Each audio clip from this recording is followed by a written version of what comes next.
सुप्रभात बच्चों, कैसे हैं आप सब।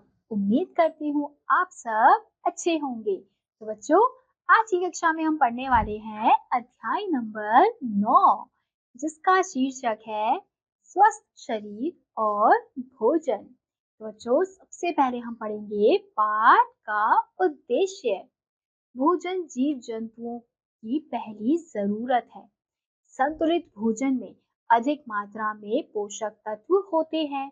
वही भोजन स्वास्थ्य के लिए लाभकारी होता है। तो बच्चों, यहाँ पे इस अध्याय में हमें बताया गया है कि जो भोजन होता है वो जीव जंतुओं की सबसे पहली जरूरत होता है। और संतुलित भोजन से ही क्या होता है, उसमें उसमें ही अधिक मात्रा में हमें पोषक तत्व मिलते हैं। और वही भोजन हमारे स्वास्थ्य के लिए बहुत ज्यादा लाभदायक होते हैं, यानी कि लाभकारी होते हैं। आज मोहित खुश था। उसके चाचा जी आए थे। मोहित की माँ ने खाना परोसा। मोहित को चावल खाना अच्छा नहीं लगता था। वह रोटी खाने की जिद कर रहा था। तो बच्चों, आज जो मोहित है वो बहुत ज्यादा खुश है। क्यों? क्योंकि उसके घर में चाचा जी आए हैं। अब मोहित की माँ मोहित के लिए खाना परोस रही है, तो मोहित को चावल खाना बिल्कुल भी पसंद नहीं है। तो वो क्या कर रहा है? रोटी खाने की जिद कर रहा है।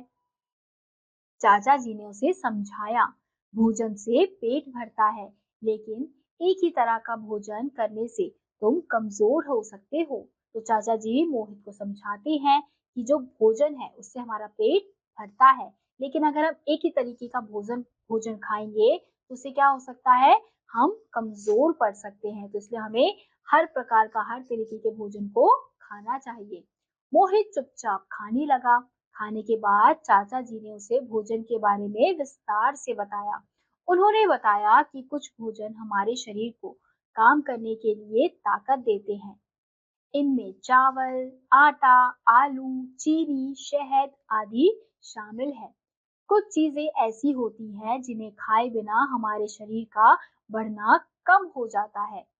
बच्चों के लिए तो ये चीजें बहुत ही जरूरी है। इनमें दालें, दूध, पनीर, मछली, मांस आदि आते हैं।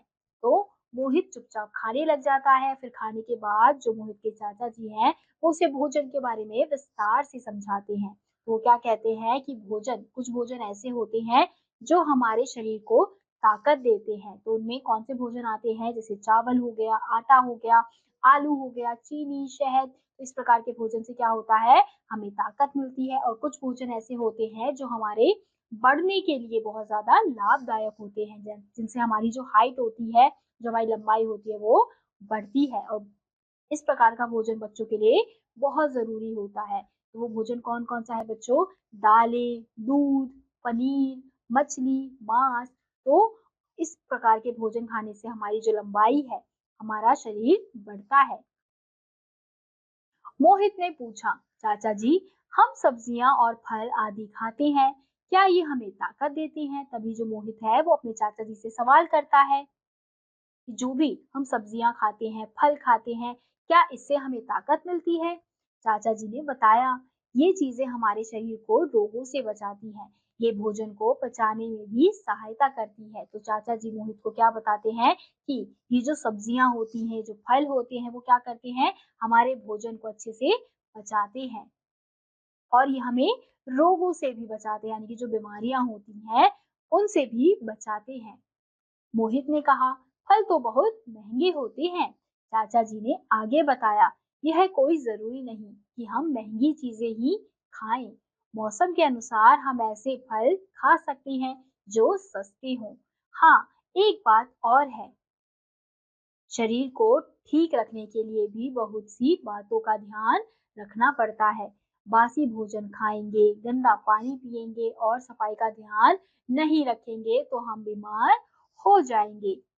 तो तभी जो मोहित है वो क्या कहता है कि जो फल है वो तो बहुत महंगे होते हैं। तो चाचा जी उसे समझाते हैं कि ये जरूरी नहीं है कि हम महंगी चीजें ही खाएं और वही चीजें हमारे शरीर के लिए अच्छी होती हैं। हम मौसम के अनुसार भी फलों को खा सकते हैं। जो फल सस्ते होते हैं उन्हें भी खा सकते हैं। और हमें कौन सी बातों का ध्यान रखना चाहिए? हमें ये भी ध्यान रखना चाहिए कि हम बासी खाना ना खाएं, यानी कि कल का खाना, पुराना खाना जो होता है वो ना खाएं, गंदा पानी ना पिए। हमेशा कैसे रहें? साफ सुथरे रहें, हमेशा सफाई का ध्यान रखें। अगर हम इन सब चीज़ों का ध्यान नहीं रखेंगे तो हम क्या हो सकते हैं? बीमार हो सकते हैं। मोहित समझ गया कि उसे किस प्रकार का भोजन करना चाहिए। उसने मन ही मन सोचा कि ये सब बातें वह अपने मित्रों को भी बताएगा। तो चाचा जी की बात सुनकर मोहित समझ जाता है कि उसे किस प्रकार का भोजन करना है। और वो मन ही मन क्या सोच लेता है कि ये सारी बातें जाकर वो अपने मित्रों को भी बताएगा। तो इसी के साथ बच्चों, इस अध्याय में हमने देखा कि किस प्रकार से जो भोजन है वो हमारे शरीर के लिए कितने लाभदायक है। तो हमें हर प्रकार का आहार लेना चाहिए, क्योंकि अगर हम एक ही प्रकार का भोजन खाएंगे, एक ही प्रकार का आहार लेते रहेंगे तो हमारा शरीर इससे क्या हो जाएगा? कमजोर हो जाएगा। तो इसलिए हमें अपने भोजन में हर प्रकार के आहार को शामिल करना चाहिए, चाहे रोटी हो, चाहे सब्जी हो, चाहे चावल हो। तो इसी के साथ आज का ये अध्याय यहीं समाप्त होता है। उम्मीद करती हूँ आपको ये अध्याय समझ आया होगा। मैं आपसे मिलूंगी अगली कक्षा में, तब तक के लिए आप सभी बच्चे खुश रहिए और पढ़ते रहिए। बाय।